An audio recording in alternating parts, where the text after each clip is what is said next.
I've noticed a trend, a disturbing one. It's buried in the comments of our latest videos, and frankly, it demands a candid conversation. Those of you who see yourselves as deeply empathetic souls, the emotional sponges, the supersensors, you seem to be the primary targets. You are the ones standing in the center of a storm that doesn't just pass over, but strives to rename your entire landscape after itself. You describe partners who distort the truth until your own sanity feels like a lie. You talk about companions who weaponize your most private fears the second things get heated. You tell me about relatives who provoke you to a scream, and then, with total calm, call you the problematic one. You are haunted, you are tired, and you are asking the same question. Why is my pain totally invisible to them? We call these people toxic. We call them predatory. Sometimes we just call them impossible. But clinical science provides a much more targeted label. They are the architects of the Dark Tetrad. They build a house where every window is a two-way mirror and every door locks only from the outside. Today, we pull back the curtain. We are going to look at the actual hardware of their minds. Know what's strange? Looking at this data, it's chilling. But perhaps, just perhaps, seeing the blueprint is the only way to finally step out of the house. Let's look closer. When you deal with a predatory personality, you make a fatal mistake. You assume you are trading in the same currency. But while you are offering bright gold coins of vulnerability, they are paying you back in worthless, counterfeit empathy. You believe in words. You think that if you just find the right sentence to describe your hurt, they'll have an aha moment. They'll stop. They'll understand. But the data suggests otherwise. Their internal wiring is built differently. Researchers have mapped out 4 distinct pillars, the 4 walls that hold up this dark architecture. The first is narcissism. What makes the narcissist so dangerous is their magnetism. They are vibrant, they are engaging, they are often the most persuasive people in the room. But that magnetism? It's just a shell. Underneath that polished exterior lies a hollow, hyper-defensive ego. If you stop providing the validation they crave, or if you dare to hold up a mirror to their flaws, the charm evaporates. It happens instantly. It is replaced by a cold, predatory fury that is genuinely unsettling. Second is Machiavellianism. These are the silent puppet masters. A narcissist reacts to the moment to get their ego fix, but a Machiavellian? They play a game that spans years. They are patient. They are calculated. To them, you aren't a human being with a soul. You are an asset on a cold balance sheet, valuable only as long as you yield a profit. If deception moves them closer to the goal, they will look you in the eye and lie. No sweat, no hesitation. To this profile, ethics are just a set of rules for lesser people. Third is psychopathy. This is defined by a total lack of impulse control, a complete absence of guilt. They lack the emotional guardrails that prevent most people from causing harm. They engage in behaviors that would paralyze a normal person with anxiety. Why? Because their amygdala, the brain's alarm system, is effectively silent. They live for the immediate thrill. They don't care about the wreckage they leave in your life. And the fourth? Scientists have only recently categorized it: everyday sadism. This is the most disturbing element. It is the key to the cruelty that seems to serve no purpose. The online bullying, the subtle digs, the joy in seeing someone embarrassed. For the sadist, your distress is the reward. Seeing you break releases a hit of dopamine in their system. They hurt you because, quite literally, it feels good to them. But the question remains, is this a choice, or is it a blueprint? One of the most bitter pills for an empathetic person to swallow is this: some of these traits aren't healed by love.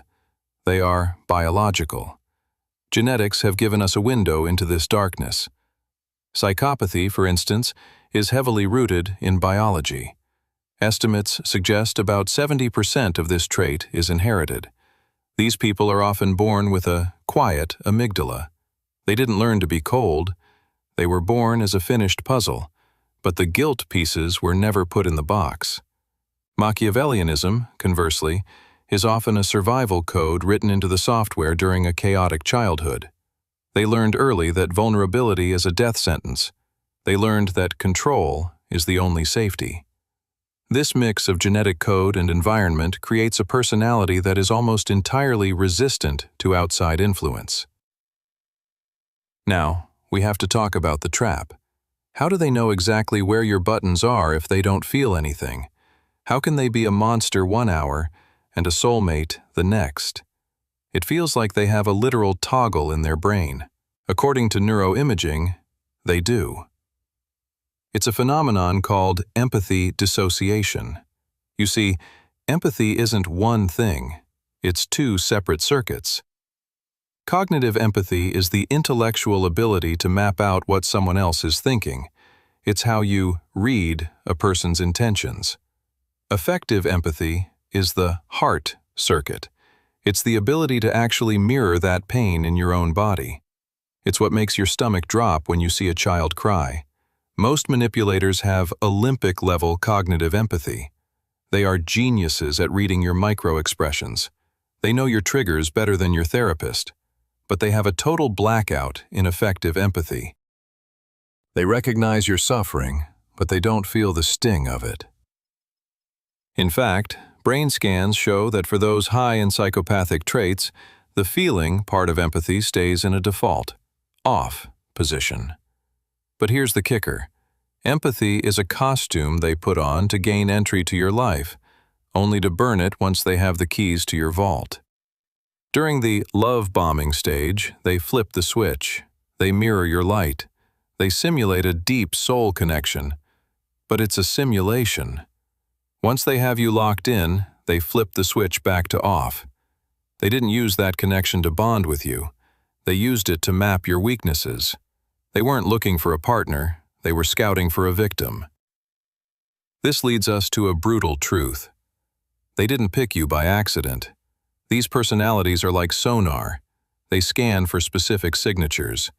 Because you are a person of high empathy, high trust, and deep sensitivity, you glow on their radar. They seek out reflector personalities, people who will always search for the good in others, even when it's not there. People who will project their own moral compass onto a person who doesn't have one. They test the waters early. They'll step over a small boundary just to see if you'll defend it. If you make excuses for them, or if you apologize for their bad behavior, you've passed their vetting process. The trap is set. They use a psychological engine called intermittent reinforcement. It is the same mechanism that makes gambling so addictive.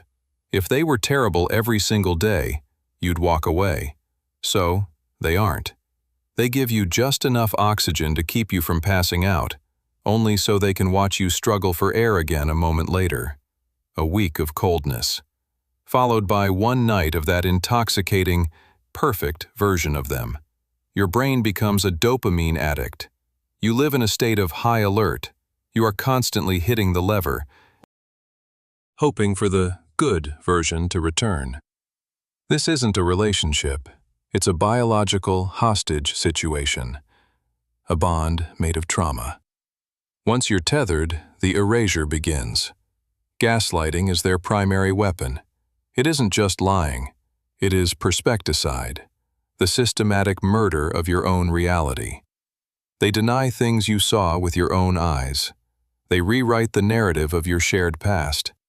Over time, your brain actually changes.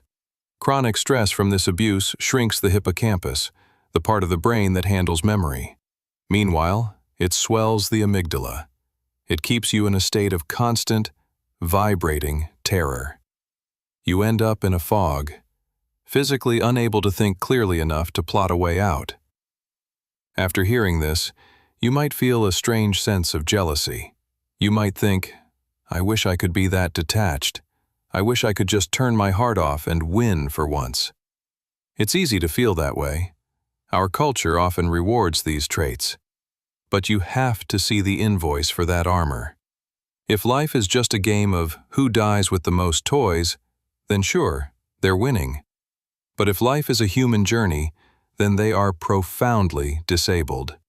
Because of their brain chemistry, they are trapped on a hedonic treadmill that never stops.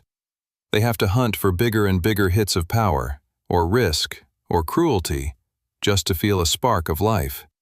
They are running a race with no finish line, and they are biologically locked out of the other side of human existence. They can never know the quiet, warm glow of oxytocin. They can never feel the deep peace of a safe embrace or a moment of true trust. They are chemically barred from tranquility. Every friendship is a contract. Every love is a heist. There's a classic metaphor for this. They know all the lyrics to the song, but they can never hear the melody. So, please, do not envy the machine. It's fast, but it's hollow. Now, what is the point of all this data? I'm painting this picture in high contrast for a reason. You have been trying to fix a hardware problem with software. You've been bringing communication and empathy to a fight where the opponent only recognizes control. You are projecting your beautiful, feeling heart onto someone who literally does not have the equipment to process it.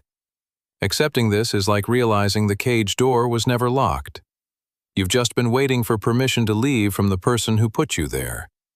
When you look at them now, change your perspective.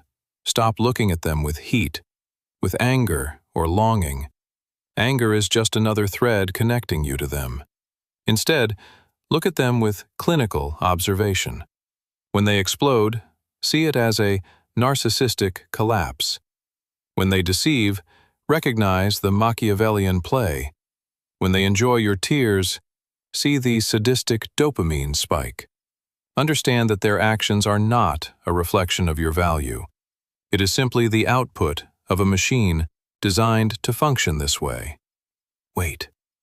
Let that sink in for a moment. Because, if you really hear me, that changes everything, doesn't it? You weren't targeted because you were broken. You were targeted because you were a high-value target. You have the warmth they can only mimic. But that warmth is yours, and it's time to take it home.